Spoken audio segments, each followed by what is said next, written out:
See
la prédication ce matin, c'est protéger et libérer l'onction. C'est la deuxième partie et il y aura d'autres parties parce que le Seigneur m'emmène dans quand je prie, je dis Seigneur, donne-moi ta parole pour moi et pour l'Église parce qu'on doit faire un ensemble et on doit aller ensemble quelque part.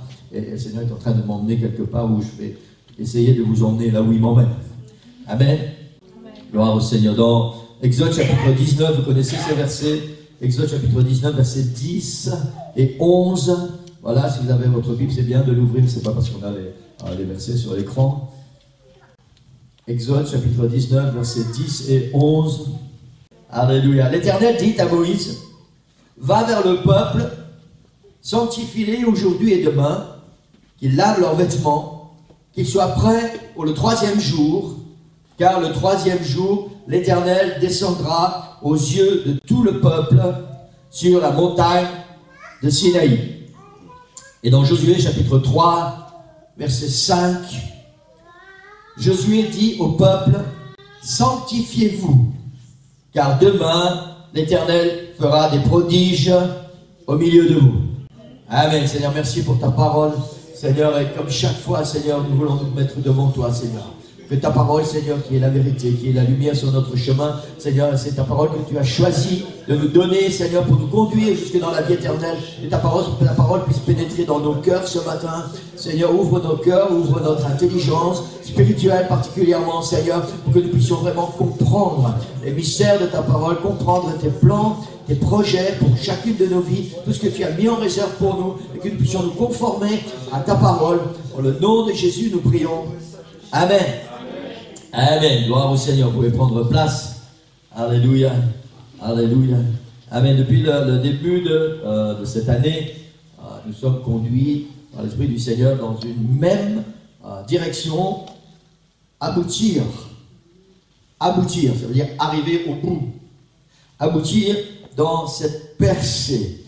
Passer de l'autre côté parce que il faut y arriver. Amen. Amen. Il y a un moment où on commence, il y a un moment où on travaille, et il y a un moment où on y arrive. Et il faut y arriver, c'est très important. Et pour y parvenir, on a vu déjà depuis le début de cette année que l'Église doit être mise à part pour que Jésus soit bien. Amen. On a vu que l'Église doit se sanctifier, se séparer du péché et du monde. Ils mettent une barrière entre Dieu et nous. Amen. Car la promesse du Seigneur, c'est celle-ci, l'Éternel descendra aux yeux de tout le peuple et demain, l'Éternel fera des prodiges au milieu de vous. Amen. Amen. Gloire au Seigneur. Ça, ce sont les projets du Seigneur pour notre Église, pour cette année, mais aussi pour les années suivantes. Quelqu'un dit Amen? Amen. Amen. Gloire au Seigneur. Je ne sais pas pourquoi vous asseyez si loin. Il y a plein de chaises devant qui sont vides. Hein? Amen. Gloire au Seigneur. Amen. Ce sont les projets, merci Christian, du Seigneur. Oui, c'est bien. Hein? Il va à l'école biblique et depuis qu'il va à l'école biblique, j'ai vu plein de changements. Il veut vraiment devenir un exemple. Et moi, je crois que c'est parce qu'un jour, certainement, le Seigneur va l'appeler à être pasteur. Amen. Il dit, si je veux que quand je serai pasteur, avoir une certaine autorité dans l'église, maintenant je dois faire ce que le pasteur demande. Amen. Amen, non, je plaisante. Gloire au Seigneur. Amen. Il y a 2 semaines, on a découvert un outil supplémentaire pour que ce plan de Dieu s'accomplisse au milieu de nous. Amen. L'église doit être mise à part pour que Jésus soit... C'est bien, vous suivez, c'est juste comme ça, ça vous évite de vous endormir. Numéro 2, l'église doit se sanctifier, se séparer et du péché. Amen. Et le point numéro 3, l'église doit protéger et libérer l'onction. Protéger et libérer l'onction. Car l'Éternel descendra aux yeux du peuple et l'Éternel fera des prodiges au milieu de nous. Amen. Amen. Gloire au Seigneur. La vérité, c'est que tous ces ingrédients doivent être mis ensemble.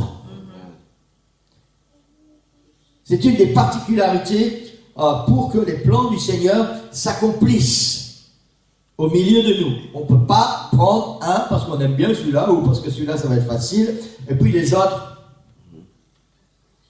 L'Église doit être mise à part jusqu'à ce que Jésus devienne numéro 1 dans chacune de nos vies. L'Église doit être sanctifiée, elle doit être séparée du monde et du péché. Et l'Église doit protéger l'onction. Le chant qu'on a chanté tout à l'heure, c'est vrai que c'est un vieux chant. La première fois où j'ai entendu ce chant, je pense que c'était la chorale de Melun à l'époque qui a chanté ce chant. Il a fait quelque chose dans mon cœur, il y a eu un impact. Couvre-moi, Seigneur. Couvre-moi. Et on a chanté vraiment ce chant avec tout notre cœur ce matin. Et pour que la réalité de ce chant puisse être efficace, couvre-moi. Alors quand on a reçu cela, après il faut protéger ce que Dieu nous a donné. Amen. La Bible dit que le diable rôde comme un lion rugissant. Et vous savez ce qu'il va faire? Il va venir voler ce que Dieu t'a donné. C'est son seul objectif. Il va venir essayer de voler ce que Dieu t'a donné. Et c'est pour ça que c'est important de protéger ce que Dieu t'a donné. C'est pour ça que c'est important de protéger l'onction. Amen. Protéger ce que tu as reçu. Alléluia. Alléluia. Une autre vérité fondamentale est celle-ci. L'onction que nous avons reçue, le Saint-Esprit qui repose sur nous et qui demeure en nous, est notre identité. On a parlé de la différence apostolique. L'onction que nous avons reçue, le Saint-Esprit que nous avons reçu et qui repose sur nous est notre identité. Cette onction, cette identité sera le déclencheur des prodiges et des miracles tant que nous la protégerons. Notre identité, notre onction sera l'acteur, le moteur, le déclencheur des prodiges et des miracles tant que nous la protégerons. Amen. Amen. Si nous examinons les Écritures, la Bible, nous allons découvrir comment le Seigneur utilise les hommes et les femmes afin qu'ils soient les déclencheurs, les acteurs des prodiges et des miracles. Yes. Amen. Afin que les hommes et les femmes soient les déclencheurs, les acteurs des miracles. Yes. Ceux qui protègent l'onction qu'ils ont reçue. Et c'est pour ça qu'il est important, Église, primordial, essentiel. Je ne sais pas s'il y a un mot plus grand. De protéger l'onction. Et ce matin, je ne sais pas si on aura le temps de voir tout ce que j'ai écrit sur mes feuilles, mais on va vraiment essayer d'entrer un peu plus fort, plus loin dans ce domaine de protéger l'onction. Et avant d'aller dans ce domaine plus profondément, je vais partager une longue pensée avec vous. Une longue pensée. Et pardonnez-moi si peut-être elle va vous interpeller. Pardonnez-moi si peut-être au premier abord elle va vous choquer. Mais elle est réelle. C'est une réalité. Chaque homme, chaque femme qui a accepté Jésus dans son cœur comme sauveur et Seigneur est entré dans la grande famille de l'Église de Jésus-Christ. Vous êtes d'accord avec ça? Il a changé d'identité en recevant l'onction. Il est devenu enfant de Dieu et ambassadeur, représentant officiel du royaume de Dieu sur la terre. Vous êtes toujours d'accord? Merci Seigneur. À cause de cette onction, de cette identité, il y a quelque chose qui repose sur nos épaules. Soit tu vas vivre comme si cette identité, cette onction n'existe pas. Pas de Jésus numéro 1 dans ta vie, pas de sanctification, pas de mise à part pour lui, et tu vas salir, souiller, profaner le nom de Jésus et son Église au travers de ce que les gens vont voir en toi parce que tu prétends être enfant de Dieu. C'est fort, Église, mais c'est réel. Si ta vie, ce que les gens voient en toi, n'est pas conforme à ton identité, à cette onction que tu as reçue, tu salis le nom du Seigneur et tu salis son Église.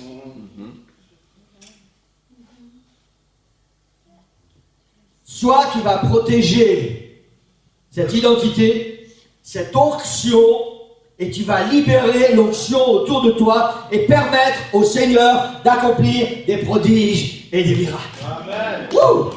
Alléluia. Et ça va faire toute la différence.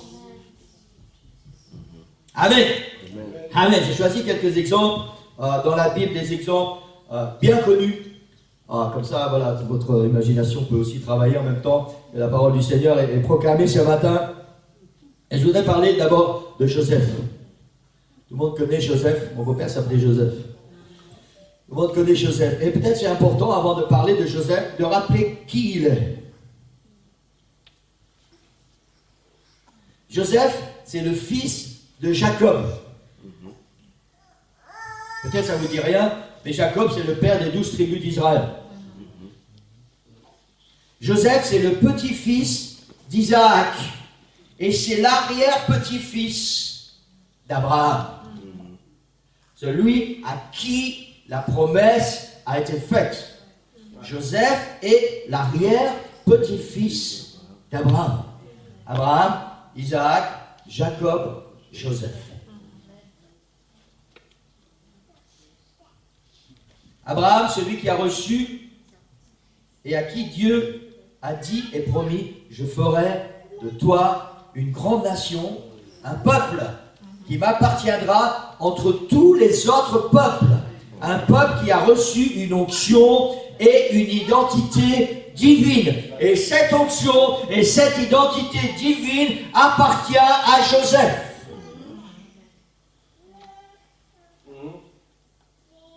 Amen. Amen. Et nous connaissons, maintenant on peut partir sur des bases solides. Nous connaissons tous l'histoire de Joseph. Dès son plus jeune âge, je parle comme ma petite fille, maintenant Joseph reçoit l'onction, et le Seigneur lui donne des songes et des visions. Joseph est méprisé à cause de ça. Il est méprisé par ses frères, ils sont jaloux de lui, et ses frères vont le vendre à des marchands d'esclaves. Le petit-fils d'Abraham, celui à qui appartient la promesse, les promesses. Celui qui a reçu l'onction et une identité particulière parmi tous les peuples de la terre, ce jeune homme va être vendu comme esclave. Il sera vendu à Potiphar, chef des gardes de Pharaon. Aujourd'hui, on dirait ministre de la Justice. C'était voilà, la position de Potiphar. Et à cause de qui il est, à cause de son identité et de l'onction qu'il a reçue, nous parlons de Joseph. Joseph est béni et Potiphar est béni. Et la Bible dit que Potiphar voit qu'à cause de Joseph, il y a quelque chose qui repose sur lui. Et à cause de Joseph, alors tout ce qu'il touche, tout est béni. Alors la Bible dit qu'il remet tout entre les mains de Joseph. Ah, c'est quelque chose de merveilleux. Je ne sais pas si Potiphar pensait que Joseph était un magicien ou un extraterrestre. Et il dit tout ce qu'il touche, je suis béni. Alors Joseph, fais tout ce que tu veux. à cause de son identité, à cause de l'onction qu'il a reçue. Et la Bible dit que Potiphar va aller tellement loin que rien n'est interdit à Joseph dans la maison de Potiphar, sauf une chose, la femme de Potiphar. Et ça, Potiphar l'a bien précisé. Il a dit à Joseph, tout ce que tu as autorité sur tout, tu peux faire tout ce que tu veux. Mais tu ne touches pas à ma femme. Parce que c'est ma femme. Et certainement à cause de ces paroles de Potiphar, cette femme tombe amoureuse de Joseph. Et c'est là où ces problèmes vont commencer. Réellement, cette femme est tombée amoureuse de Joseph et elle en devenait malade. Elle harcelait Joseph jour après jour. Elle voulait absolument mettre Joseph dans son lit. Elle était tombée amoureuse folle de lui et elle voulait absolument Joseph dans son lit. Et la vie de Joseph est devenue insupportable.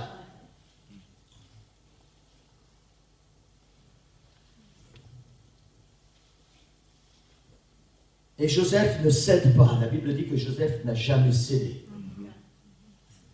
Et pourquoi Joseph n'a pas cédé? À cause de son identité. À cause de l'onction qui reposait sur lui. À cause de son père, de son grand-père et de son arrière-grand-père et des promesses que Dieu avait faites. À cause de ça, Joseph a résisté. La Bible ne nous donne pas de détails sur l'enfance de Joseph ni sur l'enseignement qu'il a reçu. Mais il est certain, il n'y a aucun doute là-dessus, que Joseph a reçu une éducation digne de Dieu. Il a reçu par son père et par sa mère une éducation spirituelle. Il savait ce qu'il pouvait faire et ce qu'il ne pouvait pas faire. Il connaissait son identité et l'identité de son père, de son grand-père et de son arrière-grand-père. Et c'est à cause de ça que Joseph a refusé de céder. Amen. On pourra voir ça dans Genèse chapitre 39, versets 8 et 9. Il refusa et dit à la femme de son maître. Imaginez quand même que cette femme, c'était la femme du ministre, comment j'ai dit tantôt, ministre de la justice. Elle avait quand même une certaine influence. Et n'oublions pas que Joseph, même s'il avait reçu toute l'autorité dans la maison de Potiphar, il n'était qu'un esclave. Avait-il le droit de dire non à la femme de son maître? Oui, il avait le droit. Parce qu'au-dessus de l'autorité de la femme de son maître, au-dessus de l'autorité de Potiphar, il y avait l'autorité spirituelle. Il y avait l'onction, il y avait son identité. Et ça, c'est la plus grande autorité. Et la Bible dit, il refusa, il dit à la femme de son maître, « Voici mon maître ne prend avec moi connaissance de rien dans la maison. Il a remis entre mes mains tout ce qui lui appartient. Il n'est pas plus grand que moi dans cette maison. Et il ne m'a rien interdit, excepté toi, parce que tu es sa femme. » Et il continue, il dit, « Comment ferais-je un aussi grand mal et pécherais-je contre Dieu ?» Joseph est conscient de son identité. Joseph est conscient de l'onction qu'il a reçue. Et il est conscient que toutes les bénédictions qui découlent sur sa vie sont en relation avec son identité et avec son onction. Amen. Amen. Je ne suis pas sûr que quand Joseph a prononcé ces mots, il avait connaissance de ce qui allait arriver après.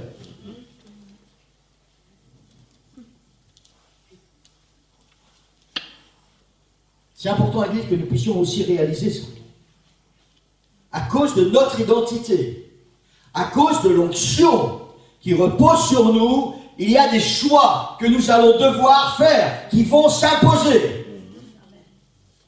Mais à cause des choix que nous allons faire, il va y avoir une suite qui peut-être, parfois, ne va pas nous plaire.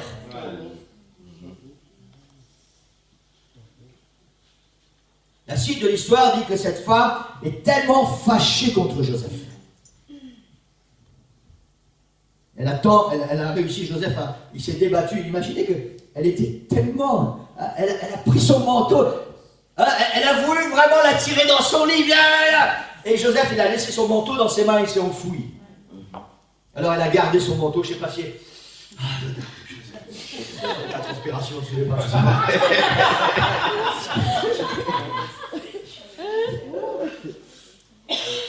Et la Bible dit qu'elle a gardé ce manteau jusqu'à ce que son mari rentre. Et pour se venger, elle a dit à son mari, tu sais quoi? Cet esclave à qui tu as donné tout pouvoir et toute autorité ici, il a voulu me violer, moi, ta femme. Quelle menteuse. Mais il n'y avait personne qui pouvait prouver ça. Et la Bible dit que Potiphar a été tellement fâché qu'en tant que ministre de la Justice, il a envoyé Joseph en prison. Ça, c'est la conséquence du choix que Joseph a fait à cause de son identité et de l'onction qui était sur lui. Notez bien ceci, Église. À cause de l'onction qu'il a reçue et de son identité, Joseph choisit de faire ce qui est juste. Et cela le conduit directement en prison. Il choisit de protéger l'onction, de protéger son identité, et cela le conduit en prison. La Bible ne nous dit pas si Joseph s'est interrogé ou s'il a interrogé l'Éternel à cause de cette conséquence. Mais ce que la Bible nous dit, c'est que quand Joseph s'est retrouvé en prison, il a continué à protéger son identité et à protéger son onction. Il a continué à être ce qu'il devait être.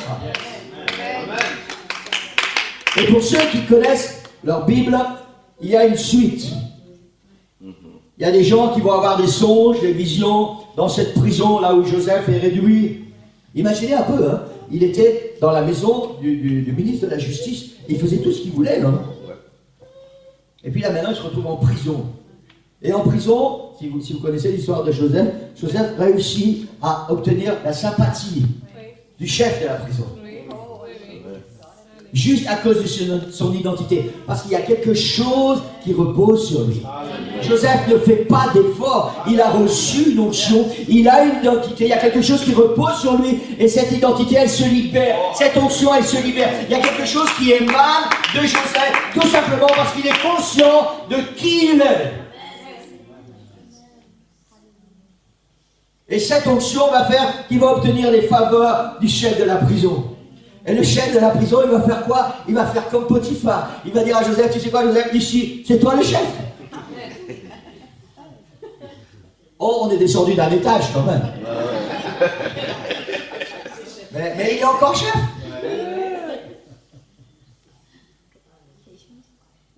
Et si vous connaissez la suite de l'histoire, il y a des gens qui vont avoir des visions, des songes. Et Joseph, à cause de son identité, à cause de l'onction qu'il a reçue, Dieu va lui donner la révélation. Et il va expliquer ça.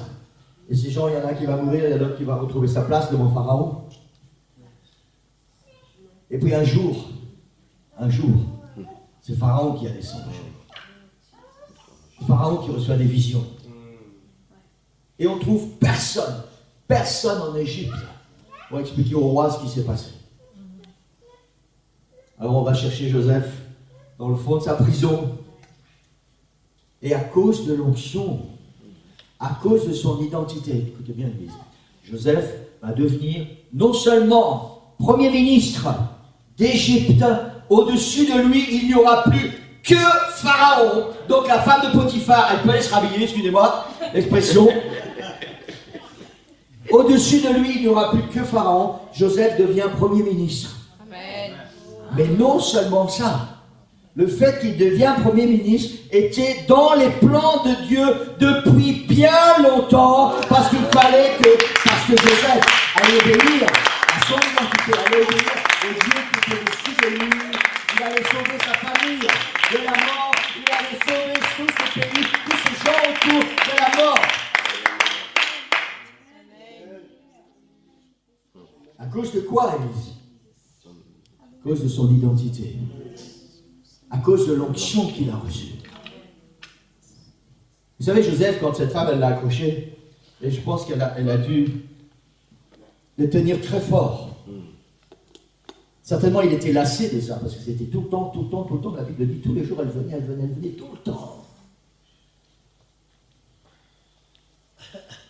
Peut-être que Joseph aurait pu dire, bon, je vais lui donner ce qu'elle veut, et après, elle va me laisser tranquille. Il aurait pu, l'Église. Mais il y avait quelque chose de plus important pour Joseph. Il y avait son identité. Il y avait l'onction qu'il avait reçue. Et peut-être que nous, en tant que chrétiens, parfois il y a des situations, et Satan vient, et tous les jours, il nous harcèle, il nous lâche pas. Il nous lâche pas. Mais nous sommes enfants de Dieu. Nous avons une identité. Nous avons reçu une onction que nous devons protéger. Et les plans de Dieu, pour nous et pour tous ceux qui nous entourent, vont dépendre, leur réalisation va dépendre de la façon dont nous allons protéger notre identité et protéger notre onction. Amen. Et je voudrais vous encourager ce matin. Même si le diable vous harcèle, même si ça fait des semaines et des semaines, voire des mois et peut-être des années et des années qu'il vous harcèle, jour après jour, tu as reçu une identité en tant qu'enfant de Dieu. Tu as reçu une onction que tu dois protéger. Même si c'est la femme de Potiphar, même si c'était la femme de Pharaon, peu importe, tu as reçu une onction que tu dois protéger. Parce que si tu protèges cette onction, tu vas être béni, tu vas bénir ta famille et tu vas bénir tous les gens qui sont autour de toi. Alléluia. Alléluia. Et tu n'as pas reçu n'importe quoi. Tu n'as pas reçu n'importe quoi. Tu as reçu quelque chose de divin. Dieu t'a appelé à faire partie de son église, ce peuple qui s'est mis à part pour lui. Tu as reçu une onction spéciale, tu as une identité spéciale, et tu dois protéger cette identité. Tu dois la protéger du monde, tu dois la protéger du péché, tu dois la protéger du combatif, tu dois la protéger de tout ce qui est autour de toi, parce que tu as une identité, parce que tu as une onction, tu es enfant de Dieu. Alléluia. Alléluia. Alléluia. Alléluia. Alléluia. Alléluia. Je vais t'encourager ce matin. Peut-être que tu es au bout, parce que le Seigneur parle, la parole du Seigneur n'arrive jamais par hasard. Peut-être que pour quelqu'un ce matin, c'est le moment où tu es au bout et tu es presque prêt à céder, presque prêt à dire ok, je vais faire. Non. Tu as reçu une option, tu as une identité en Jésus-Christ et tu dois protéger ça. Tu dois protéger non seulement pour toi, mais aussi pour ceux qui t'entourent. Alléluia. Alléluia. Alléluia. Alléluia. Et le Seigneur utilise ceux qui lui appartiennent et ceux qui ne lui appartiennent pas. Vous savez, quand Pharaon a eu les songes, Joseph n'était pas au courant des songes. Pharaon cherchait quelqu'un qui allait non seulement lui révéler les songes qu'il a eus, mais lui donner l'explication. Et quand le Seigneur a donné cette révélation à Joseph, en même temps, Joseph a reçu les plans de Dieu pour les 14 années à venir. Et avant ça, Joseph n'était pas au courant. Si Pharaon n'avait pas eu ses songes et ses visions, Joseph n'aurait pas été au courant des plans de Dieu pour les 14 années à venir.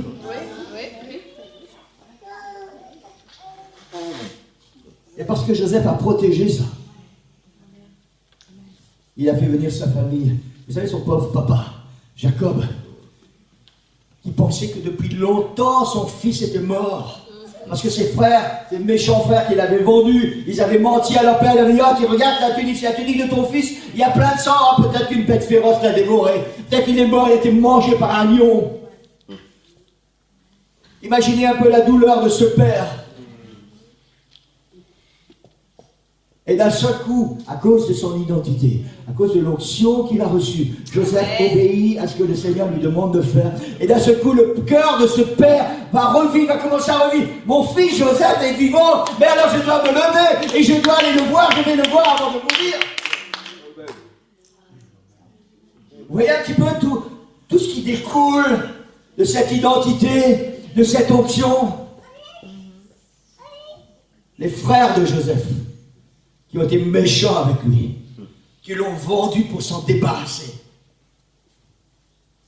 vont profiter de l'onction de Joseph. Parce que si Joseph n'était pas devenu premier ministre de l'Égypte, le Seigneur ne lui avait pas révélé ce qui allait se passer et lui donner la sagesse pour dire voilà, il faut que tu fasses à Pharaon, il faut que tu fasses comme ça et comme ça. Alors les frères de Joseph seraient morts de faim.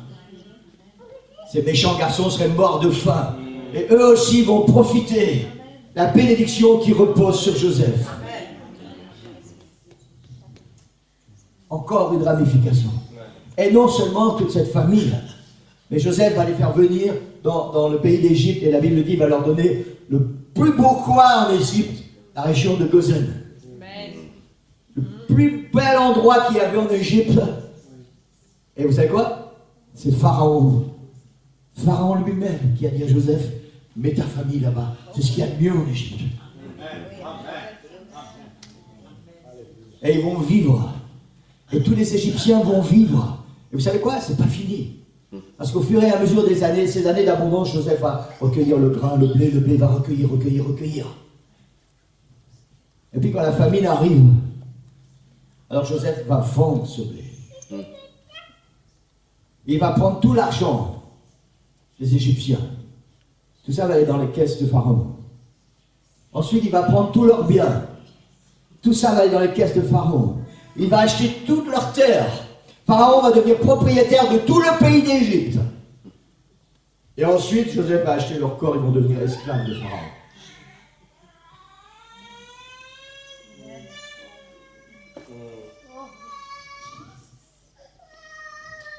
Amen. Amen. Le temps nous manque ce matin, j'aurais voulu vous parler de Daniel, de Shadrach, de Meshach et d'Abednego. Peut-être ça sera pour dimanche prochain. Alléluia. Église, peut-être on peut se lever. Alléluia, le temps passe trop vite. Alléluia. Je ne sais pas si quelqu'un ce matin se sent harcelé par le diable. Si c'est le cas, alors le Seigneur te rappelle que tu as une identité. Tu as reçu une onction que tu dois protéger. Protéger. Alléluia. Certainement la semaine prochaine avec Shadrach, Meshach et Abednego, on va voir que ces trois jeunes gens, ils étaient dans un pays étranger. Et même si tous ceux qui appartenaient au même peuple que lui et qui ont été déportés, eux se sont, je vais dire, fondus dans la masse. Ils sont devenus comme tout le monde. Malgré leur onction et leur identité, ces quatre hommes, Joseph, Daniel, Shadrach, Meshach et Abednego, ont refusé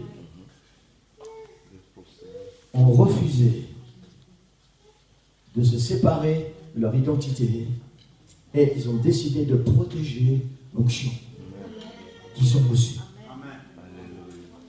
Amen. Je ne sais pas ce qui se passe dans ta vie. Je ne sais pas par quoi tu passes. Et la parole du Seigneur ce matin, elle est pour quelqu'un. Elle est pour chacun de nous, mais elle est un réma pour quelqu'un aujourd'hui.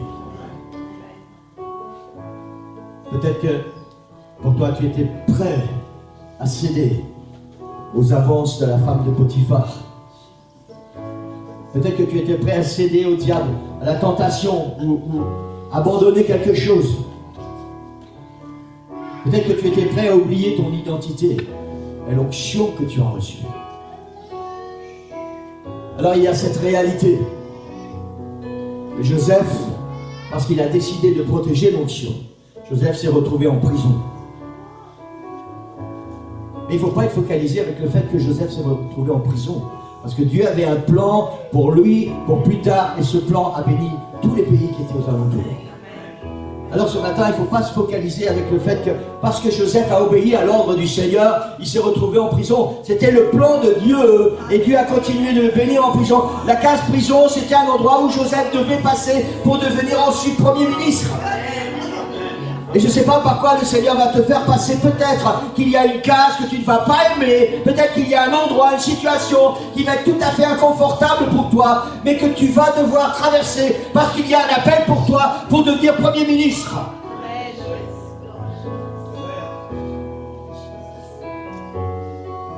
Alléluia, le Seigneur parle à quelqu'un ce matin. Tu as reçu une identité, mon identité. Tu as reçu une onction, mon esprit, et tu te dois de protéger ça. Tu te dois de protéger ça. Je ne sais pas de quelle manière, tellement de choses qui passent dans ma tête maintenant, mais je ne peux pas parler de tout ça parce que le temps passe trop vite. Je ne sais pas de quelle manière le diable est en train de travailler avec toi. Les choses auxquelles tu étais attaché, et puis à cause de son harcèlement, à cause de son assiduité à venir te relancer, tu finis par te décourager, tu finis par baisser les bras et dire « Je suis fatigué avec ça ». Tu as reçu une identité, tu as reçu une onction. Et ce n'est pas quelque chose qui vient du monde, ce n'est pas quelque chose qui vient des hommes, c'est quelque chose qui vient du trône de la grâce, quelque chose qui vient de la salle du trône, quelque chose qui vient de celui qui a donné sa vie à la croix.